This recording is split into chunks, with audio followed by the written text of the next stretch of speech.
Leo hapa Kungwi hapa ataelezea sufuria, ataelezea mwiko,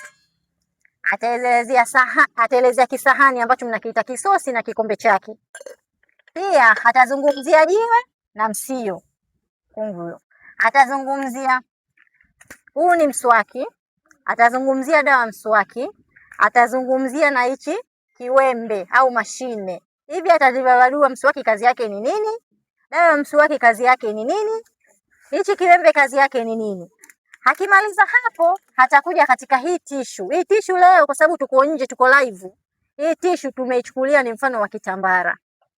Akishamaliza hapo, atafata na shanga. Shanga hiki ndio kivutio cha penzi. Hii shanga ni sawasawa yani hiki ni sawasawa na kachumbari katika chipsi, pilipili. Maana ukila chipsi bila chachandu, bila pilipili ujisikii kitu chochote. Kutoka hapo tunasemea hii ni chupa ya chai. Hii chupa ya chai ina kazi nyingi sana. Atazungumzia chupa ya chai yenyewe, atazungumzia na vilivyokuwa ndani ya chupa ya chai, na atazungumzia hata chupa ya chai ukiwa umefungua kilichokuwa nje ya chupa ya chai. Si umenisikia?